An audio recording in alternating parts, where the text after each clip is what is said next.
la rubrique produits de bourse comme chaque mercredi. Nous sommes en partenariat avec Unicredit et pour nous présenter ce produit de bourse aujourd'hui, c'est Mathieu Driol, senior analyste chez Day by Day. Bonjour Mathieu. Bonjour Aude. Alors on commence d'abord par un point technique sur le CAC qui va très fort en ce moment. Eh bien, qui a marqué hier pour la réouverture après le week-end pascal, tout simplement un nouveau plus haut. Hein. C'est toujours un signe de force d'une tendance haussière qui est bien en place en fait depuis le mois de février et le test des 5400. Les cours en fait depuis cette accélération haussière enchaînent les phases d'impulsion assez propres et les consolidations tout aussi bien construites. La dernière en droite, la consolidation, eh bien, vous voyez, avait permis un retour sur 5895. Qu'est-ce que c'était que ce niveau ? C'était le 50% de retracement de Fibonacci.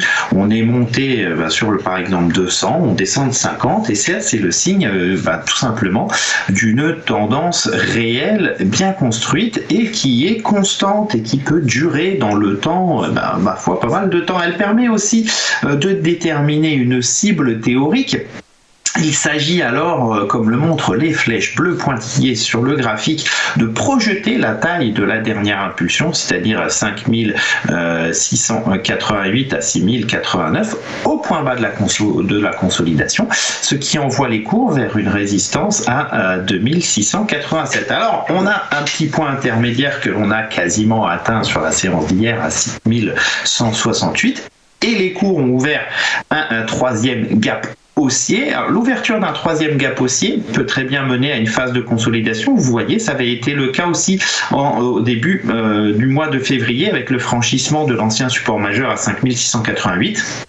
Les cours avaient marqué des nouveaux plus hauts ponctuels avant d'entrer dans une phase de consolidation latérale assez longue, mais qui n'avait pas cassé de support, donc elle n'avait pas remis en cause la tendance, bien au contraire. On avait profité de ce mouvement pour repartir de l'avant. Ça pourrait très bien être le cas ici aussi, c'est-à-dire qu'on consoliderait, on reviendrait, on va dire, travailler la zone des précédents sommets entre 6060, 6069 avant de repartir de l'avant. Ça, c'est une hypothèse de consolidation si l'indice semble un peu fatigué. Enfin, pour l'instant, à ce jour, à cette heure, pas de signe de faiblesse dans ce mouvement qui peut donc, qui a plus de probabilité de se poursuivre que de consolider.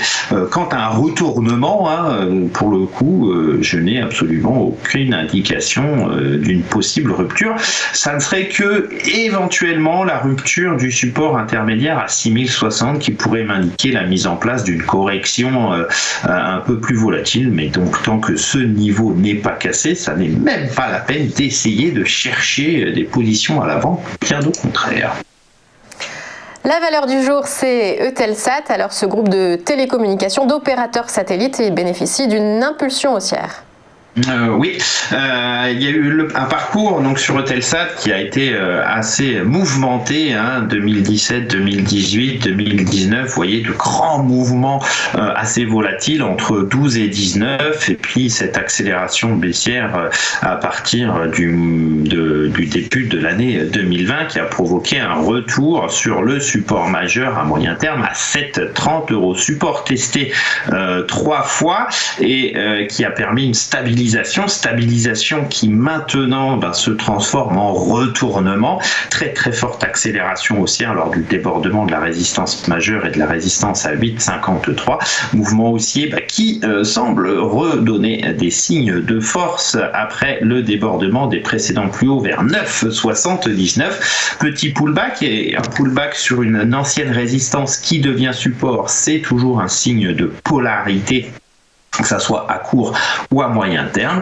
Et bien ici, donc une polarité haussière et donc une tendance haussière qui se développe. L'avantage sur Eutelsat, c'est que le potentiel de hausse à moyen terme est encore important puisque la toute première résistance, hormis les récents sommets, c'est 12,32. On a donc à moyen terme une configuration qui s'améliore et qui peut accélérer. Du court terme sur Eutelsat, on pourrait faire un petit zoom qui nous montre bien en fait la lecture haussière en tendance.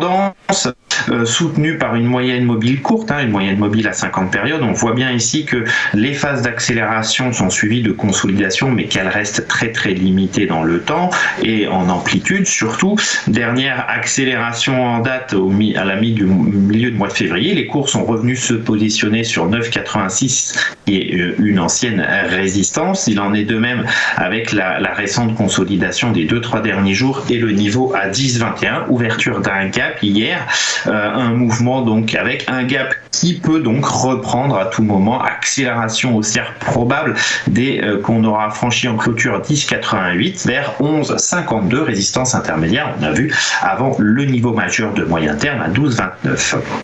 Alors, en ce qui concerne les produits pour Eutelsat, pour le scénario principal que nous privilégions, j'ai sélectionné un turbo illimité call de Nemo E834T. La parité est à 1 pour 10, l'échéance ouverte, pour un levier de 5,37 avec une barrière désactivante aux alentours des 9 €. En cas de scénario alternatif, si vous privilégiez plutôt une baisse du titre Eutelsat, vous pouvez sélectionner le turbo limité put de Mnemo D331T, là aussi parité 1 pour 10, échéance ouverte avec un levier assez similaire, 5,88 et une barrière désactivante vers 11,95 €. Bien, c'est noté. Merci à Mathieu Drieul. C'était donc le produit de bourse en partenariat avec Unicredit.